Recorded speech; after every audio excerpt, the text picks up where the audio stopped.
Have you ever loved someone whose every embrace was both a remedy and a stab? Have you ever left in tears, only to return with hope, just to find the cycle starting all over again? And have you ever asked yourself, why can't I get out, even when I know it's killing me little by little? This isn't just a story about love and pain. It's about how a toxic relationship quietly infiltrates, reprograms your brain, and turns what used to be your instinct for self-preservation into an emotional addiction. And the most dangerous part, you don't even realize you're addicted. Today, Victory Stoic will break down the hidden psychology behind the loves you can't let go of, from the subtle mechanisms of manipulation to why you stay even after trust is gone, and the real way out. If you've been through this or are stuck in it, now leave a sign in the comments. No need for details, just an emoji, a sentence, or even a single word will do. You'll be surprised how many people understand this pain exactly like you do.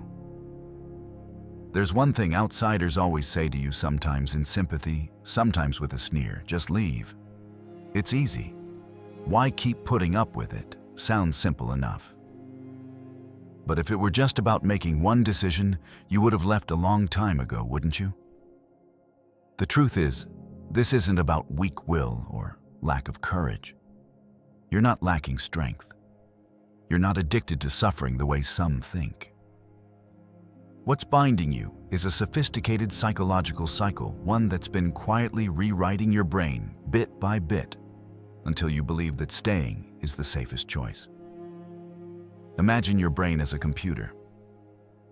The day you met them, a new piece of software began installing. At first, it only took up a little memory running in the background, not bothering you. But every word, every gesture, every time they gave you love, then took it away, was another line of code updating the system. At some point, you were no longer running on your old operating system. You were running on the one they built for you. Toxic love isn't just fiery arguments or catching them in lies. It's an emotional matrix where old wounds, fear of loss, and faint hope get blended into a psychological cocktail you both fear and crave. It works like this. One day they hold you tight, looking at you as if you're the only person in the world. You feel loved, chosen, important. The next day they're cold, even unreasonable, making you feel like an outsider locked out of your own home with no idea why the door's shut. And just when you start thinking about leaving, a sweet text, a surprise, warm evening together pulls you right back in. You tell yourself, maybe I overreacted. Maybe this is just a phase. This time will be different. But that's exactly how your brain gets trained. You're addicted to sporadic affection the way a gambler waits for the winning number, or like BF. Skinner's lab rat pressing a lever, hoping for a random drop of food. Ironically, it's the instability that keeps this relationship hooked into you more tightly than a healthy love ever could. If they were always kind, you'd feel safe but ordinary. If they were always cruel, you'd leave instantly. But they know how to give you just enough happiness to keep you from leaving, and just enough hurt to make you feel you have to try harder. Think back to a moment. You were ready to say it's over that morning. But that night they hugged you from behind, said something tender, or simply rested their hand on your back as they slept. And just like that, your plan collapsed. You stayed thinking you were giving them another chance. But in truth, you were simply responding to a condition of the psychological cycle they've either unconsciously or deliberately created. The issue isn't that you're not strong enough or don't know how to love yourself. The issue is you're fighting an enemy you can't see. Emotional reprogramming. It doesn't happen in a day. It builds up bit by bit from mixed signals, from affection delivered in small measured doses, from being set aside and then pulled back in. The cruelest part is a part of you believes that if you're good enough, if you try hard enough, this time will be different. Like a child who grew up with unstable love, you carry a stubborn hope that someday you'll finally be loved fully. and the person in front of you feels like your chance to heal that old wound, even though in reality they're only cutting it deeper. To put it darkly funny, it's like you're playing a carnival whack-a-mole game. Every time you hit the target, you think I'm about to win, but the machine is rigged, so you never actually win. It only keeps you playing and paying. In this game, the money is your time, energy, and self-respect. So if you find yourself stuck, don't blame it on being weak. You're not weak. You're being held by a mechanism psychology has proven strong enough to bind even the most steadfast people. And only when you recognize what game you're in can you start finding your way off the table. Some things you think you've left in childhood are still alive inside you. Not as clear memories, but as a constant low current seeping into every emotional circuit, controlling how you react to love, anger, and even silence. If you grew up in a stable home where love didn't have to be earned to be given, then love feels like a safe shelter. But if your childhood was filled with hugs, only when you were good praise, only when you met the standard, or worse, when the adults withdrew, turned cold, or ignored you when you needed them most, then love has taken on a different face. It's no longer a shelter. It's a test. You learn that to keep affection, you must anticipate the other person's mood, adjust yourself, read the room before speaking. You learn to wait for signals approach, when they're happy retreat, when they're cold. And strangely, even though it exhausts you, that rhythm has become the familiar heartbeat of your love. And then, as an adult in this vast world, you meet someone whose eyes make you feel both warm and uneasy. Yesterday they were caring, today they're distant.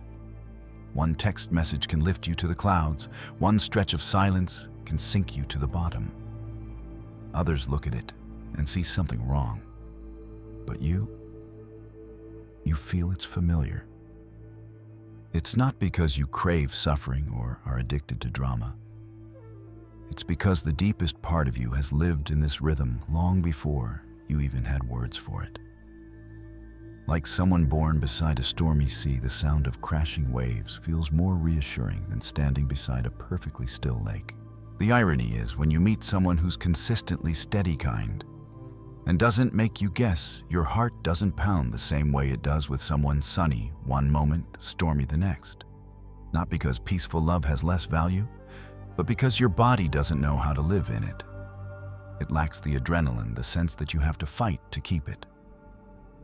And so you lean toward the old pattern, the conditional love you once knew, even if it's slowly eating away at you.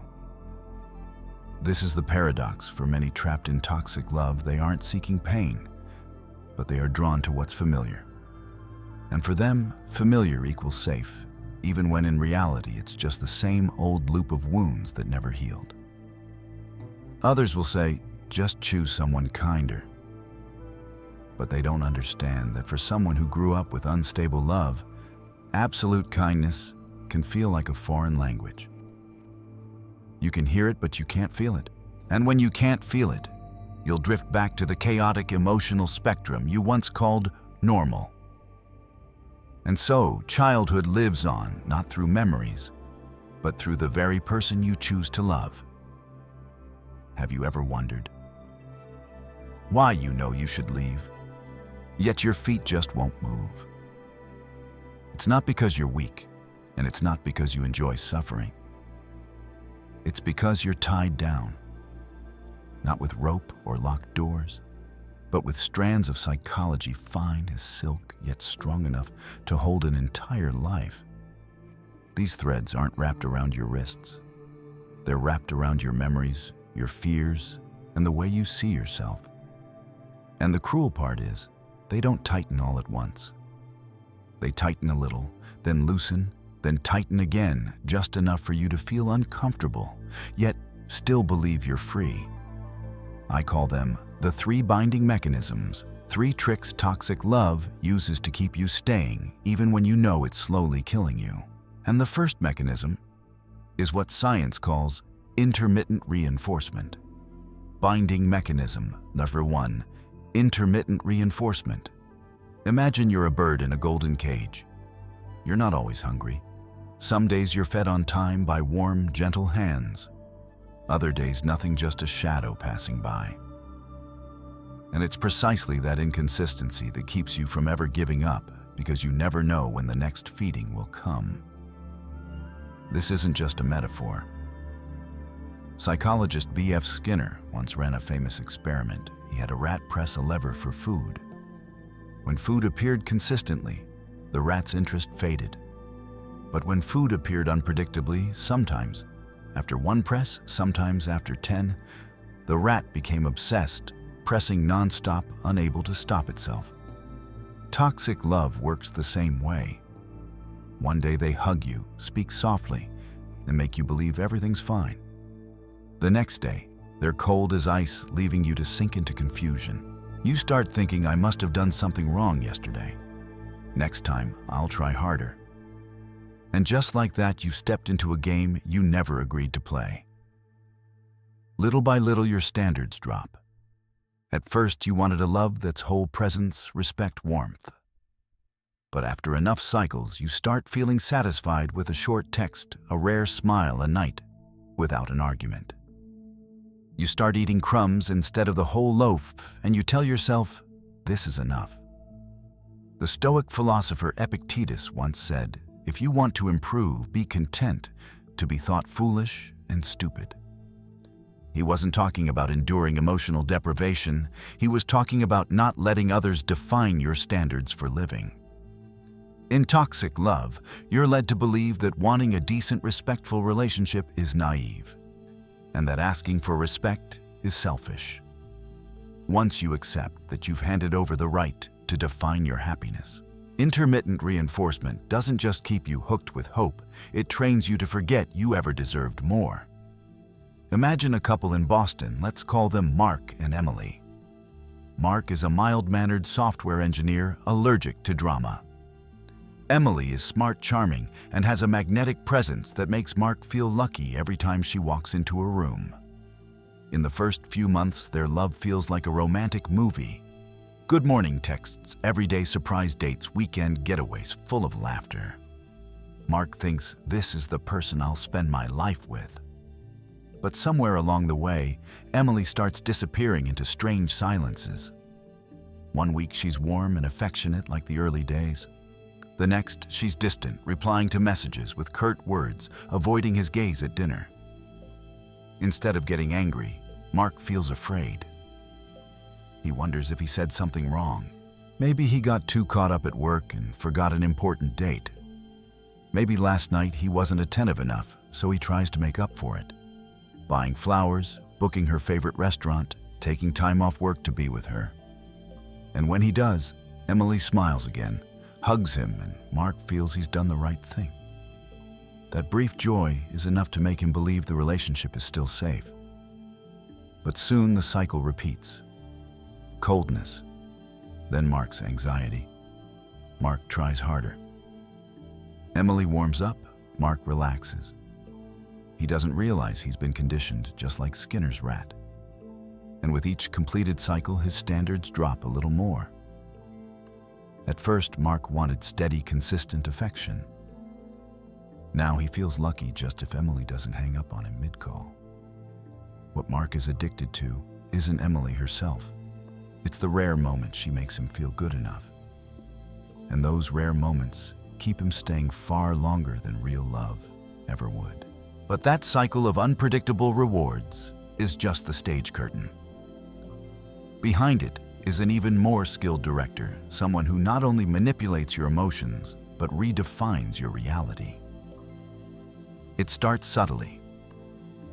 You remember clearly saying, I'll stay home this Saturday, but she insists you never said that. You're sure she agreed to dinner with your family yesterday, but now she says you made that up. At first, you think maybe you misremembered. But then, it keeps happening over details that grow more important over time. That's gaslighting, bending reality, until you start doubting your own memory, feelings, and judgment. Mark and Emily again. One night, Mark finds some overly familiar messages between Emily and another man. He asks her directly, Emily doesn't get angry, she just gives a soft laugh and says, "You're imagining things. You always overthink. I'm honestly worried about you." Mark goes quiet. Part of him knows he saw those messages, but another part wonders, maybe I'm being too sensitive. Maybe that's just how friends talk. Gaslighting isn't a punch to the face, it's hundreds of small touches, each one nudging you off balance without you realizing it.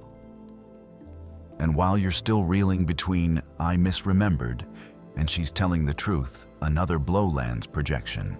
Projection is when the other person accuses you of doing exactly what they're doing themselves. Emily, who's been sending flirty messages to someone else, turns to Mark and says he's the one no longer loyal to her. She points to a single time Mark replied to a female coworker's text at 10 p.m. as proof that he's not serious about the relationship. Projection works in two ways. It both diverts your attention from their wrongdoing and plants a seed of guilt in you. And guilt is a powerful glue. Once you feel at fault, you're far less likely to speak up. Gaslighting and projection together form an exhausting spiral. You spend half your time trying to defend your own memory and feelings, and the other half trying to prove you're innocent. With no energy left to resist, you start relying on them to verify reality itself.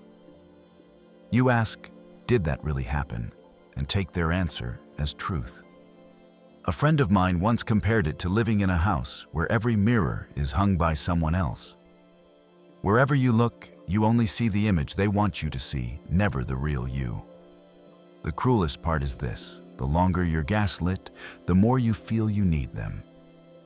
Because once you've lost faith in yourself, you're forced to rely on the version of reality they hand you. At this point, many people think, then I'll just record conversations, take notes, keep proof, problem solved. But reality is harsher. Gaslighting doesn't just distort events, it distorts the meaning of those events. You can have proof, but they'll twist the story so that the proof itself becomes your fault. You start living as if you're playing a chess game where your pieces are disappearing and they make the rules for the board. You get so worn down that at some point you don't even want to play anymore, you just want peace. But peace here isn't real peace. It's just the quiet before the next wave sweeps you away. And that's only the second mechanism. There's still a third, more subtle, more deeply rooted, that binds you with a rope you yourself help tighten. We'll call it the fear of loss and the threat of leaving. Binding mechanism. Number 3. Fear of loss and the threat of leaving. If gaslighting makes you doubt yourself and projection makes you feel guilty, this one strikes directly at one of the deepest human instincts, the fear of losing the one connection you believe you have left. It may sound dramatic, but in practice, it's everyday stuff. The threat of leaving isn't always a hard table slamming, "I'm divorcing you." It can be a sigh, "I don't think we're right for each other," or a trailing line, "I don't know how much longer I can take this." The goal isn't actually to break up. The goal is to make you panic. When your brain believes a relationship is on the brink of ending, it switches into survival mode. You try harder, you give in, you do whatever it takes to keep them from leaving. And in that moment, you sign an invisible contract. All your principles can be pushed aside as long as they stay. David and Sarah are a perfect example. Sarah has no real intention of divorcing, but every time David pushes back on something, she'll casually say, "If you keep this up, I might have to rethink this whole thing." Sarah knows David fears a breakup, fears losing his kids, fears the family falling apart. And she uses that fear as a lever to silence him, to make him nod along to things he doesn't agree with. The frightening part is, over time, you don't just fear losing that person. You fear losing the image of a happy family that everyone else sees. Because on the outside, everyone thinks you're lucky, but on the inside, you're like a boat afraid to leave the harbor, even though you know the dock is rotting away. A narcissist understands this perfectly. They don't need to smash the vase. They just need to place it right at the edge of the table and occasionally remind you, careful, it might fall. And you'll become the most careful guardian of it, even when they're the one pushing it to the edge. The problem is when you live too long in the mindset of, as long as I don't lose them, I'm fine. You forget that you once wanted more than that. You forget that a relationship worth keeping must have love, respect, and peace. Not just, it hasn't broken yet. This cycle closes in on itself. Your fear of abandonment makes you accept any condition just to stay. And the more you give in, the more they see it as a useful tool, so whenever they need it, they pull it out like a dagger laid on the table. But here's the truth. A relationship that exists on fear will sooner or later kill you from the inside. This death has no tears, no funeral. But one day you'll look in the mirror and no longer recognize who you are. There's something people trapped in toxic love often don't realize. You're not afraid of losing them. You're afraid of losing the version of yourself you believe only exists when you're with them. But the truth is that version never actually disappeared. It's only been suppressed, tied up by invisible threads of fear, guilt, and vague hope. And when you start to realize that those threads were never a permanent lock, a thin beam of light appears at the end of the tunnel. The Stoic philosopher Musonius Rufus once said, "The brave man is not he who does not feel fear, but he who looks it in the face and goes forward, knowing that what he holds on to is not worth what he will find." That is your journey now. No longer the journey of fixing a relationship, but the journey of freeing yourself. And this is the path out, the Stoic path to freedom. Step 1. No contact, no more just checking in texts. No more just a quick chat, calls. No more sneaking a look at their social media. Every interaction is a drop of oil on the old fire. The Stoics teach, if you want to put out a fire, stop throwing on wood. Step 2. Endure the emotional withdrawal, like breaking an addiction. You will miss them. There will be days your heart skips when your phone buzzes, only to see it's not them. You will feel empty, but that's not real loss. That's your brain weaning itself off the addictive drug called intermittent hope. Step 3. Rebuild your identity and personal standards. Who were you before all this began? What used to make you laugh, make you proud, make you dream? The Stoics say, no man can take away your honor unless you hand it to him. Now is the time to take it back. Step 4. Build ironclad boundaries. This is not about building a wall to hide behind. It's about building a gate with a key in your hand. Anyone who does not respect you does not get to walk through. Anyone who brings toxic energy does not get a seat at your table. Step 5. Reconnect with community professionals and trusted friends. Healing cannot happen in isolation. Seek out people who remind you that you are worthy, lovable, and deserving of respect.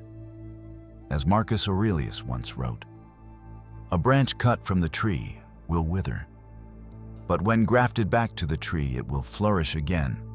You are not a broken branch. You simply need to return to your true roots. The final choice. Choose yourself. There will come a time when there's nothing left to analyze, nothing left to excuse for the other person, no hope left to hold on to. Only one question remains quiet, but sharp as a blade. Will you keep destroying yourself for a love that isn't real, or will you set yourself free? That moment is like standing at the edge of a cliff. On one side is the familiar but decaying land where you've learned to live with pain. On the other is an unknown space, maybe cold at first, but maybe the place where the real light is waiting. The Stoic philosopher Seneca once reminded us, it is not that we have a short time to live, but that we waste much of it. And when you truly understand this, you will see walking away is not the end. It is the beginning of a life that is truly yours. A life where you no longer have to ask permission to feel happy. No longer have to bargain to be yourself. Remember, you are not just leaving a person. You are leaving behind an entire system that made you forget your true worth. And every step forward, no matter how shaky, is a declaration, I choose me. If you have ever stood at this moment or are standing there now, share your story in the comments. Who knows, your story may be the guiding light for someone still lost in the dark. This is Victory Stoic, where we learn to stand firm, to love ourselves, and to live a life no longer defined by fear.